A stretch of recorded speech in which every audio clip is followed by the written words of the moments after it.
চিপাঝাৰত অনুষ্ঠিত হৈছে ৰাজ্যৰ শিক্ষা খণ্ডৰ ফপোলা ছবি চিপাঝাৰৰ আমলখোপাৰ কমলা নেহেৰু প্ৰাথমিক বিদ্যালয়ৰ দুৰৱস্থা ৭০ বছৰ গৰকা বিদ্যালয়খনত নাই উপযুক্ত আন্তঃগাঁথনি একেটা কোঠাতে ৬টাকৈ শ্ৰেণীৰ শিক্ষাৰ্থী কৰিবলগীয়া হৈছে পাঠদান বিদ্যালয়খনৰ আন্তঃগাঁথনি উন্নয়নৰ বাবে চৰকাৰ তথা শিক্ষা বিভাগক দাবী জনাইছে অঞ্চলবাসীয়ে আৰু এই সন্দৰ্ভত সবিশেষ জনাব আমাৰ সাংবাদিক মনোজানে চৰকাৰী বিদ্যালয়ৰ দুৰৱস্থাৰ বিষয়ে বৰ্ণনা দিবলৈ চেষ্টা কৰিছোঁ এই মুহূৰ্তত উপস্থিত আছোঁ চিপাঝাৰ বিধানসভা সমষ্টিৰ এখন বিশেষ চৰকাৰী বিদ্যালয়ত য'ত এই শ্ৰেণীকোঠাটোত প্ৰায় ৬টাকৈ শ্ৰেণীৰ ছাত্ৰ ছাত্ৰীয়ে অধ্যয়ন কৰিছে আৰু যাৰ পৰিপ্ৰেক্ষিতত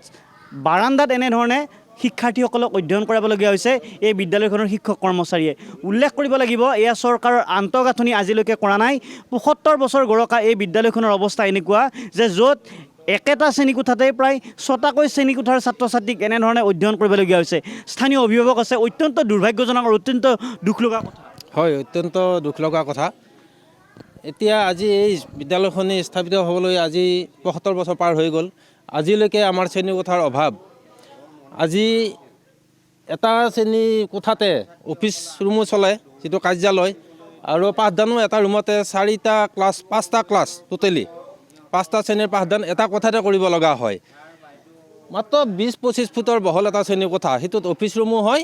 পাঠদানৰ কাৰ্যসূচীও হয় গতিকে এই ক্ষেত্ৰত বহুতখিনি দুৰ্ভোগ ভুগি আহিছোঁ আমি ছাত্ৰ ছাত্ৰীসকলেও বহুত দুৰ্ভোগ ভুগি আহিছে আমি আনকি কষ্ট পাৰি বাহিৰৰ গছৰ তলতো ইয়াতে পঢ়ুৱাব লগা হয় আগৰ দিনত যেনেকৈ আমি যেতিয়া পঢ়িছিলোঁ সেই দিনলৈ আজি মনত পৰিছে যেতিয়া আমি বস্তা লৈ আহি ধাৰি পাতি লৈ আহি মাটিত বহি পঢ়িছিলোঁ আজিও সেই অৱস্থাই হৈ আছে আমাৰ এই স্কুলখনত গতিকে ইয়াতে আমাৰ মুক্তিযুঁজাৰো আমাৰ আছে ভূমিদাতা মুক্তিযুঁজাৰো ভূমিদাতা কৰা ইমান এটা স্কুলৰ নাম থকা স্কুল এখন কমলা নেহেৰু প্ৰাথমিক বিদ্যালয় তাতেও আজিৰ দিনত এই পৰিৱেশত আমি দিন কটাব লগা হৈছে এতিয়া দেখিবলৈ পাইছোঁ বিদ্যালয়ৰ ছাত্ৰ ছাত্ৰীসকলক এতিয়া বাহিৰত পঢ়াব লগা হৈছে হয় বাহিৰত পঢ়াব লগা এটাই কাৰণ ভিতৰত ঠাই নাই যিহেতু আমাৰ ৬টা শ্ৰেণী একেলগে পঢ়াৰ কোনো সুবিধা নাথাকাৰ কাৰণে আমি বাহিৰত 2টা শ্ৰেণী এনে বাহিৰত পঢ়াবৰ কাৰণে আমি ৰাজহুৱাভাৱে অনুমতি দিছোঁ আমাৰ শিক্ষকে সুধিছিল হঠাৎ আমি ৰাজহুৱাভাৱে কৈছোঁ যিহেতু আমাৰ পাঠদানটো কৰিবই লাগিব পাঠদান যিহেতু কৰিব লাগিব আমি বাহিৰত পঢ়াই হ'লেও ল'ৰা ছোৱালীখিনিক শিক্ষিত কৰাৰ আমি চেষ্টা এটা চলাই আহিছোঁ আৰু আমি একচেলিয়াকেও আমি কিন্তু ৰাইজে এটা ইয়াত গৃহ নিৰ্মাণ কৰি দিছিলোঁ এইবিলাকো বতাহে ভাঙি লৈ গ'ল বাৰে